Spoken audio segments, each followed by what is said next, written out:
most of you will have a medium, so you may have more room than this. I try to give the small bags to our experienced river runners. So I'm going to start with my backup hat. I bring 2 of them because you see it takes up no space. One's well used and one's not been used. It's good to have a variety. Now, as we pack, we're going to push all the air out. That's very important. So after that, I'm going to put my backup sandals. Your footwear is probably the most important gear item, so I have a good pair of sandals and a good pair of backup. Put those close to the bottom. It'll make a tough place for to protect the contents. Everything else is soft except the bathroom bag, so we're going to try to make a nest around the bathroom bag to protect it. So let's talk about if it's cold. I have a microfiber turtleneck to sleep in, and I have 2 pairs of thermal underwear. If it's really cold, I can wear this during the day, but I can also wear it to sleep in. Never used it so far, so I put it on the bottom.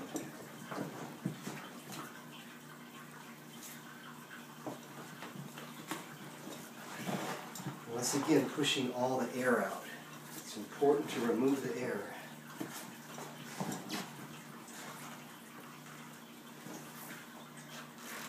I usually have several pairs of socks, and I keep 1 pair of socks that I call my greasy socks. And I'll put hand lotion on my feet, just really thick, and then put the socks over it so I don't get my sleeping gear all greasy. And I'll sleep in that every night. And so a few pairs of socks, a warm pair of socks for sleeping in would be handy. And if you can find these, they call these flip-flop socks. If you're wearing the kind of chacos like I do that have a strap between the toe, you want to be able to wear socks with your sandals on the days you're trying to protect your feet from the sun. Now, of course, I'll be wearing a pair of sandals and a long sleeve shirt and long pants. This is all the quick dry material, so I've got a spare pair of pants and a spare shirt.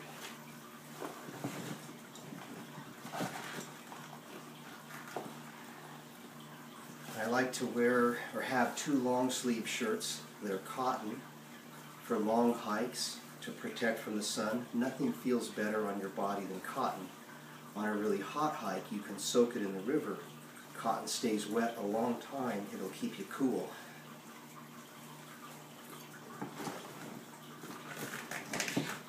And here's a microfiber long sleeve shirt.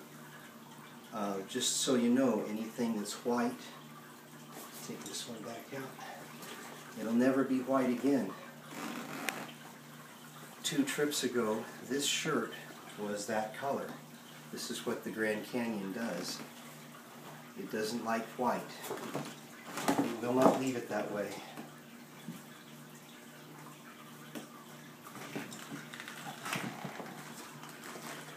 Okay, I'm going to start with my bathroom bag now. I've got a razor and some camp soap. I don't use deodorant down there. It doesn't work anyway. You're going to sweat, but you're going to be wet frequently, so it's not a problem. This is handy. It's shaving cream. It's biodegradable shaving cream. Actually, the camp soap works just about as well. Any prescription medicine. I have some hay fever medicine, and lots of extra chapstick, all rated for SPF. A pair of tweezers is not a bad idea. And here's something important. Rubber gloves. Your hands get wet all day and you get chapped, so you just slobber on the hand lotion before you go to bed, and you sleep with some gloves on so you don't get all of your sleeping gear greasy. And it keeps your hands moist all night, and you take them off in the morning and the cracks are gone. Really, that's the idea anyway.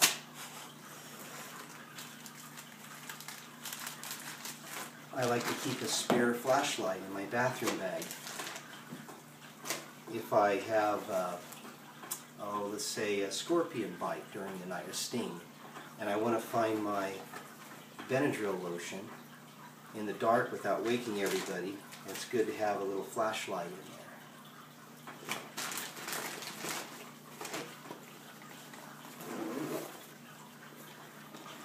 A spare pocket knife. If you see somebody with a camouflage pocket knife, you know they're not an outdoorsman. You want your things like knives to be brightly colored so you can find them when you drop them.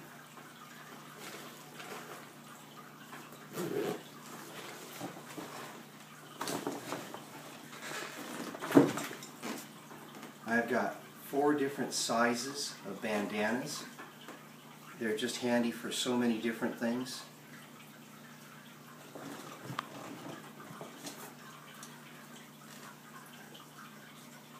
A Hawaiian shirt. Gotta have a Hawaiian shirt. Just not your favorite. I keep 2 swimming suits.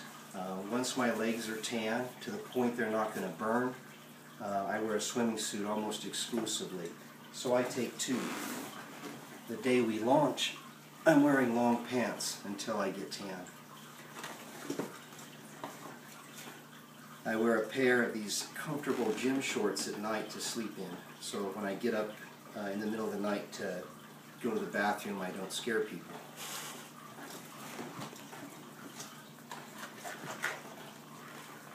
I take about 3 pairs of rowing gloves because I'll be rowing every day, I hope. And I also want to have some work gloves that cover the fingers because there's a lot of loading and unloading. And I just find that if I wear work gloves during that, my hands hold up better. We want to take care of our hands and our feet on these trips. Those are the places that get hurt. We wear those out.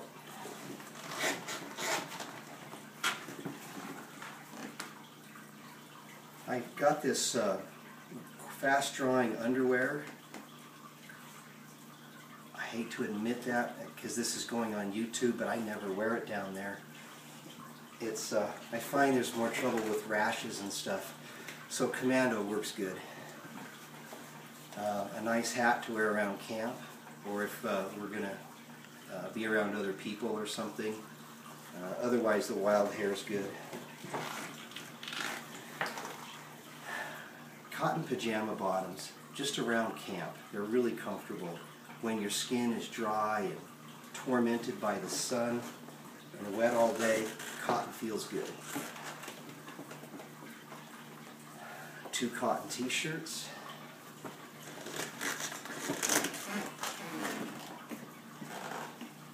Alright, camp towel. These are the fast-drying camp towels. I usually take 2. Put 1 in now.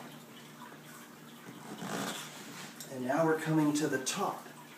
Now when you get to camp, usually one of the first things you need is your bathroom bag.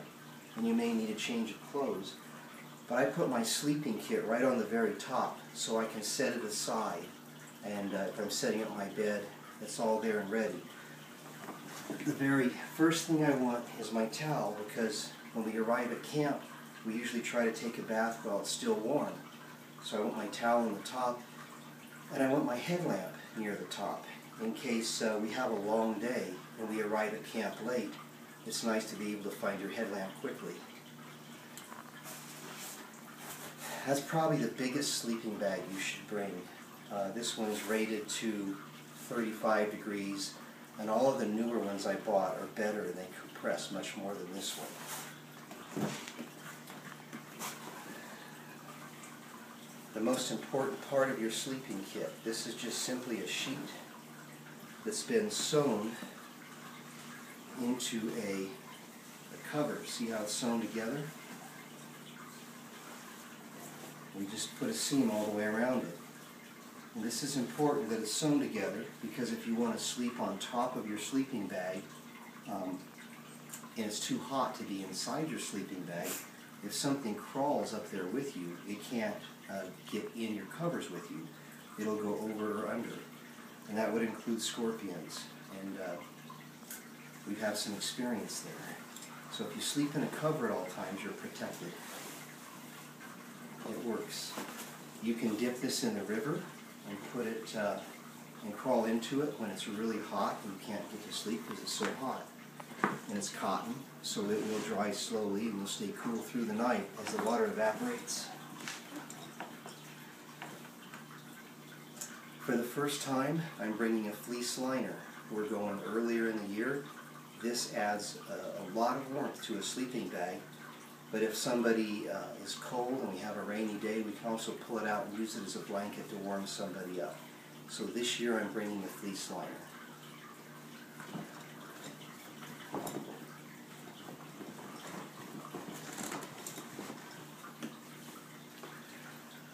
We will have a fleece jacket and a raincoat in a separate bag that will be accessible through the day, but I wanted to bring one just to wear around camp in case the mornings are frosty. And I have a camp pillow. Down at the bottom there's a pillowcase. These pillows are expensive, and put a pillowcase over it because with all of the lotion and chapstick and everything, they'd get really greasy. So be sure and bring a pillowcase for it. And one more flashlight. The last to go in, the camp towel and the headlamp. And as I've been packing, I've been pushing it down to get all the air out.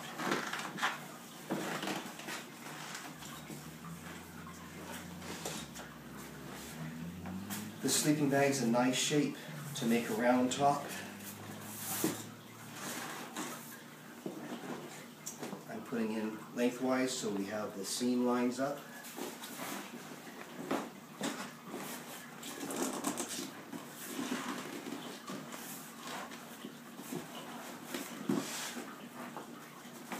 Put the Velcro closure together. Let's bring that so you can see how that works. We put the flap over it. Now we start burping out the air. We're going to have at least 3 wraps for it to be waterproof. On the first one, air can still get out, so this is where we want to move all the air.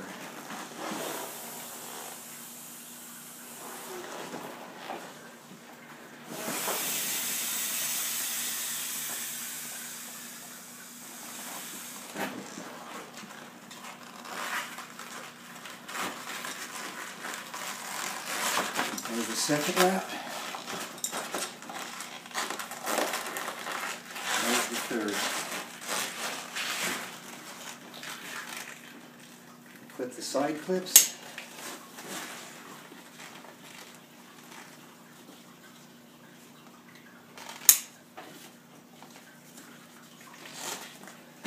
And clip across the top.